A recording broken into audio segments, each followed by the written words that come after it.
Magandang araw, CCF family. Welcome to Sunday Fast Track where you ask real-life questions and we give you biblical truths. Ako po si Ian Perez from Big Singles Ministry at kasama ko po ang ating speaker, si Pastor Bong Saking, upang sagutin ang inyong mga katanungan. Pastor Bong, kamusta po kayo? Mabuti naman po. Magandang araw sa iyo, Ian. Magandang araw din po, Pastor Bong. At salamat po sa mensahe niyo about sa pagpapatibay ng pamilya. Umpisa na po natin, Pastor Bong. Para sa unang katanungan, ano-ano ang mga indikasyon na kami ay unti-unti nang nahuhulog sa patibong ng idolatry? At paano kami agad makakaiwas dito? Ayan, siyempre una, linawin muna ano ibig sabihin ng idolatry. No? Kapag ang ating seguridad, ang ating pong parang kinabukasan ay nakasalalay sa ibang bagay maliban sa Diyos, yan ay idolatry na.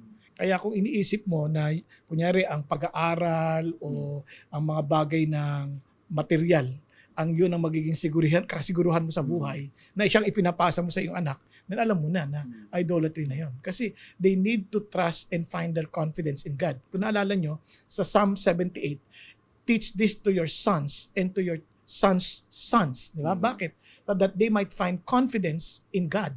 Kasi yun ang idea ng pagsasamba sa Diyos. Na yung confidence mo, yung fear of God, maipasa mo sa kanila. Yung fear of God is not yung takot na takot ka sa Diyos, kundi meron kang reverential fear sa Diyos. Na talaga alam mo na there is no other God but Him. Maraming salamat for that, Pastor Bong. At para naman sa pangalawang katanungan, Pastor Bong, isa sa mga natutunan ko kanina is yung kahalagahan na dapat ang Diyos ay nasa kalagitnaan ng pamilya. Ito pa yung tanong, ano-ano mga practical na pwede kong gawin para maging God-centered environment sa loob ng aming pamilya? Ayun, una-una, siyempre, sabi, be the salt and light of the world, di ba? Yun ang una mong parang daigdig. So, ano yung salt and light? One, yung salt is an influence na hindi mo nakikita. Pag hinalo mo yun sa pagkain, hindi mo mapapansin yan eh. So ako, I would say that you can influence your family without them seeing it in your prayers. Talagang yung, ilalalaban mo sila sa panalangin. Kasi spiritual warfare yan.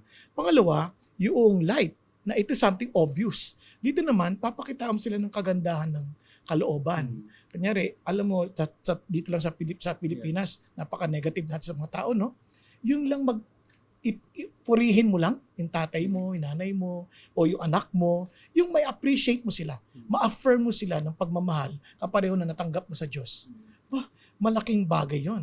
Halimbawa, even God Himself, sabi niya, this is my beloved Son in whom I am well pleased. Ang sarap na parang doon maintindihan na ang Diyos natin, yung very appreciative, talagang nag-express ng kanyang ng appreciation, ng love. Gawin lang natin yan sa pamilya natin ngayon at gawin din natin sa mga kapatid natin. Ang laking pagbabago yan. Doon pa lang, it will create a different environment and then they will see, what makes you so different? Because God is with me. Di ba?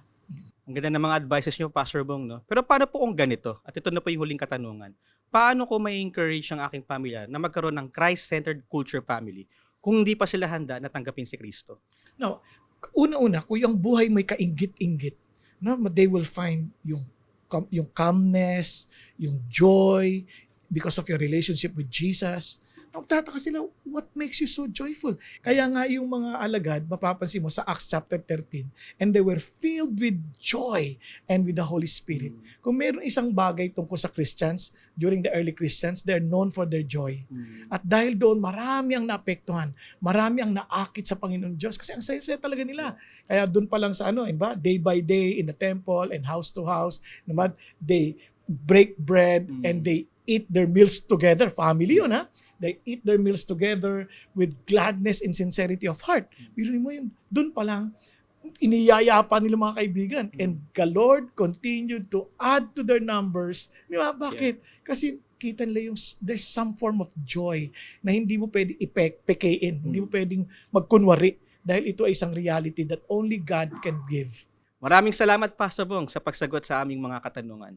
At kung nais nyo pang mas malaman ang disenyo ng Diyos para sa pamilya at pagtibayin ito, iniimbitahan namin kayo sa Counterflow Family Conference with the team Refresh this coming September 21. We have great speakers and surprises na nakahanda para sa inyo.